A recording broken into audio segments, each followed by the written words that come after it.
What's up, everybody? I'm Noah from PhoneDog.com, and I've got 3 of the best smartphones in the world right here in my hot hands. It's true, they are. Now, granted, in like a week, that'll probably change because new stuff keeps coming out. And actually, there was a bunch of new stuff that came out at Mobile World Congress over in Barcelona, Spain last week that, you know, I think might trump some of what I have in my hand. HTC in particular came out with some new stuff that's not yet available for purchase, but will be out soon. You can check out the hands-on videos of that stuff on our YouTube channel or our iTunes feed or the website or whatever. But for the time being, I would definitely say that between the Google Nexus 1 built by HTC and the iPhone 3GS built by Apple and the Pre Plus built by Palm, I've got 3 of the best smartphones in the world here. I'm not saying they are the 3 best. There's lots of, you know, Nokia fans and Windows Mobile users and BlackBerry fans and other people out there who would argue and make a strong case because, you know, it's a very personal thing. But 3 of the best anyway, for sure. And, you know, one of the things that I think links these 3 phones together, aside from the fact that you can actually buy them now and aside from the fact that they're available for use on carriers in the United States, T-Mobile, AT&T, and Verizon Wireless, respectively, or specifically. The other thing that links them together is that they all have capacitive touchscreens that are capable of multi-touch, pinch and zoom action in the web browser, you know, the photos, other areas of the phone, depending on the different devices. And that doesn't necessarily mean that makes them a good phone, you know, better than other phones, but that is something that a lot of people are asking about these days. So which one's the best? Well, you know what? On the one hand, there's no one answer. It depends on who you are, what you want out of your device. On the other hand, there's only one way to find out. Let's do a dogfight.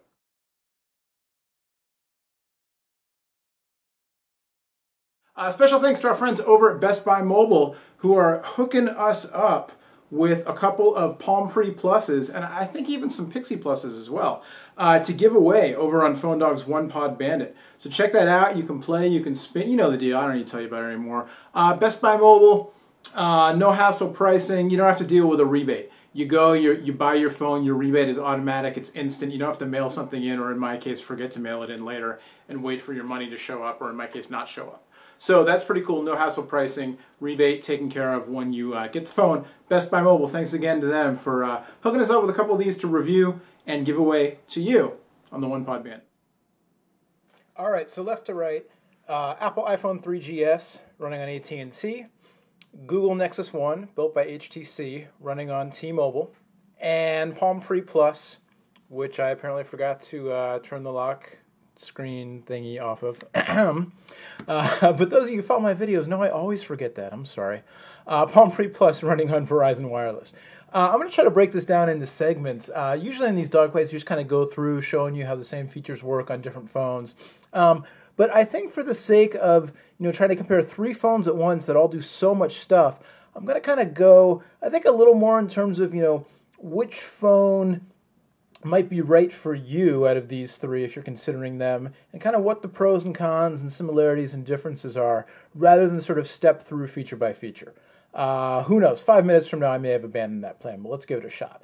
So, you know, first thing is form factor, and pretty obviously, you know, 2 of the phones, iPhone, Nexus 1, are candy bars, full touchscreen, touch only.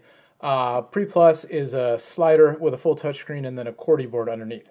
So if you absolutely have to have a QWERTY board on your smartphone, well, there you go. Pre Plus is the one for you. Otherwise, I think, you know, it comes down to kind of a choice between form factor. Let's go to the settings right now. Here's a little bonus coverage, kids. We're going to show you how to turn off the screen lock on a Palm Pre Plus. I think, let's go 3 minutes then. You know, I think it comes down to what you want out of your device. Me, I personally, even though typing with a real keyboard, as long as it's a decent keyboard, is much, much easier, I prefer it greatly to typing with a touch-only keyboard. I would rather have a thinner, more pocketable, sleeker device. So, you know, for me, I'd give a nod to either the iPhone or the Nexus 1 over the Pre Plus for that reason. And I actually kind of prefer the Palm Pixie or Pixie Plus form factor because that's a candy bar phone with a smaller touchscreen and then a a QWERTY board, but it's still very thin, very light, very pocketable. But, that being said, for me, the form factor winner here is the Nexus 1 because it's thin, it's relatively light, it's got a nice big bright display, bigger than iPhones, it feels good in the hand. I like that it has a trackball in addition to the touchscreen. And, just kind of overall, I think it's a really nice device to hold and to use. And the screen being bigger and higher res than the iPhone screen gives it a little bit of an edge.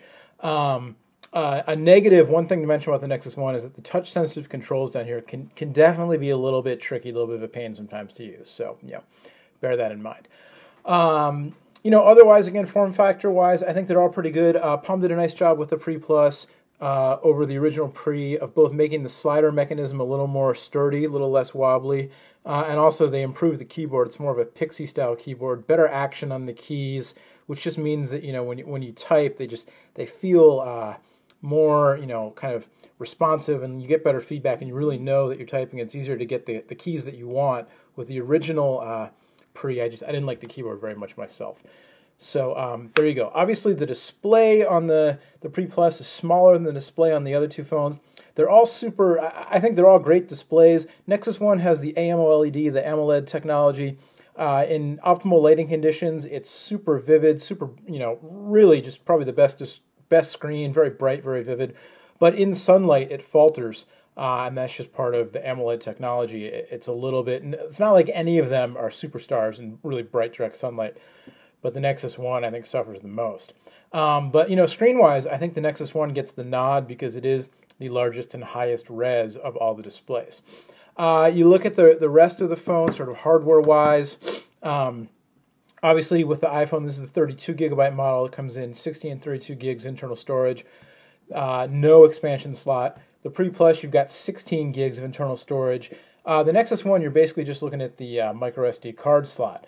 So a nod definitely, just in terms of storage space, iPhone has the most available to it if you want to go with the top-of-the-line model. Run into an issue with the storage space on the Nexus 1, a limitation of the Android system in terms of the size of applications and how many applications you can store and that kind of thing, because you can't store them on the micro SD card as of now. So that's kind of something to keep in mind. But for most people, the issue is going to come. The issue with storage, or where it's headed in terms of storing lots of photos and videos and that kind of stuff. So, not a big deal in terms of average smartphone use. There are some caveats to that, but that's kind of the basic story. Also, sticking with the hardware theme for a moment here, talking about just kind of the overall build quality and construction. I think they're all pretty well built. With the Pre, it's a little bit more, the Pre Plus, a little bit more of a plasticky feel, just because there isn't really any metal on it. The iPhone, at least, it's not actually, not nearly as much metal as it used to be. It's kind of more chrome plastic, but, it kind of, I guess because it's not just all black, it sort of offsets. I think that the Nexus 1 is kind of the most luxurious feeling of the devices, but, it's not a big difference, and certainly there are going to be people who prefer kind of the smooth, polished feel of the Pre Plus, or, the black and chrome of the iPhone. And then also, of course, you can get the iPhone in white. So, I think they're all pretty well built. Certainly, they're all susceptible to scratches as well. That's just kind of how it is. The screens on all of them have been, really pretty scratch-proof. I haven't used a screen protector on any of the devices since I've had them, and they've been fine. In terms of, other hardware stuff, we'll talk briefly about the cameras. And this gets into, so to kind of wrap up with the form factor thing, it's really kind of up to you. Again, for me, the Nexus 1's the winner just because I like the thinness of it and the bigger display. But, it's kind of what you want out of it, and also just what feels good in your hand. It's kind of a personal thing. Also talk about hardware. Let's look at the cameras real quick.